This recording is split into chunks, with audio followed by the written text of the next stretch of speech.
Guess you don't count your chickens before they hatch. I want to smash Chael. I don't like the guy. It's plain and simple. I mean, we have dislikes towards each other, and I dislike him. I tried to get him paid really good money.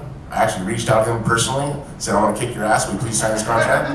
And all of a sudden, his management were like hopping through hoops and saying this and saying that, which was all fabricated and lying to Chael. So I feel sorry for Chael, but the manager's kind of representing him. I think that fight's scrapped. I'm not 100% sure if it is or if it isn't. If I'm gonna fight anybody, it would be Chael. Wouldn't be anybody else. You know, I said before about fighting Fyodor, you know. I like Fyodor. Vitor Belfort, I love Vitor. But someone that I hate and that I really want to get in the cage against and put in a long camp and kill myself to get in the cage and compete at the highest level I possibly can is someone like Chael, because he has a mouth that does not shut up.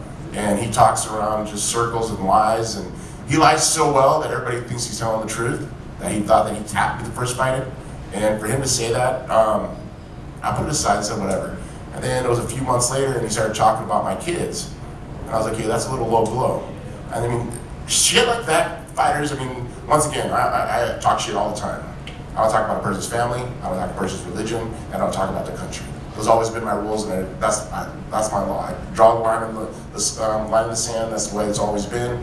But for him to say the things that he said, I have hatred towards the guy. Either I go to jail for slapping him in the face or spitting on him. Something's happening, no matter what. Either way, either that, you have enough balls to grow and sign a contract. So we do fight in the UFL, and I do give an opportunity to not choke him this time. I'm going to put my elbow through his face, put my fist through his face. Yeah. Devastating fashion, the way I've always competed. And people say, you know what?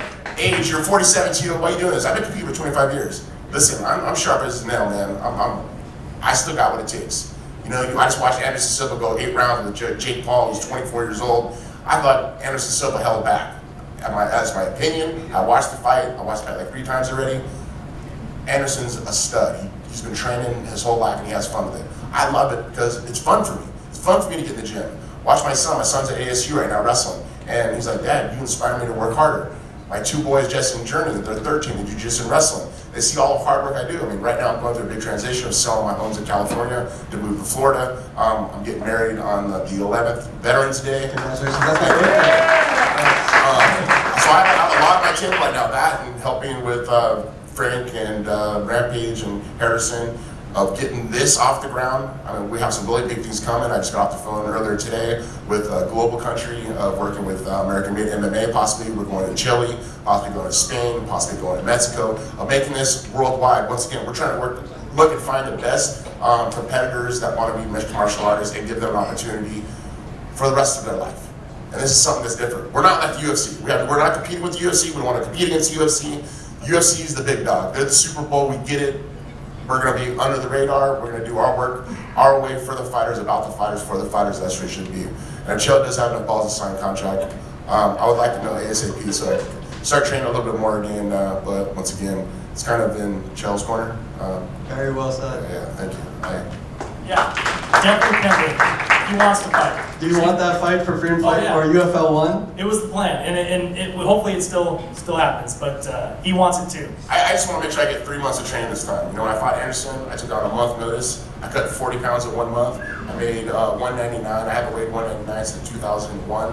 That was the last time I weighed that much, but once again, coming off of 18 months of not training because of COVID, this whole pandemic bullshit that's going on, it was hard to make that weight. And he knew what he was doing. Anderson knew what he was doing. He knew they didn't got me as weak as possible as they did. I looked at the weigh-in pictures, and I was frail. I had no business being up there. Once again, for fighters that I've been competing for 25 years and I still got to fight to pay for my bills, that's kind of sad. It shouldn't be like that. It should never be like that. But once again, now there's an opportunity for something to rebuild, for not just for me, not just for Rampage, not for Frank, but for the next generation of these fighters that want to come up and be taken care of. That's what's important. That's what I've always fought for at the beginning. Me and BJ, we've done that from the very beginning. I mean, I got shit on by the UFC because of everything I say. And like I say, I get it. Dana White's trying to do his job, and I respect them tons. Lorenzo Fertitta, what they've done, I respect them tons. They've done an amazing job for the sport. If it wasn't for them, MMA would not be alive. But once again, we have another opportunity for a new generation of fighters to give them the right process that's due for us as fighters. This girl right here, right? Exactly. The next generation's here. Right here. Yes. I'm right here. Ryan, if you just pass the mic.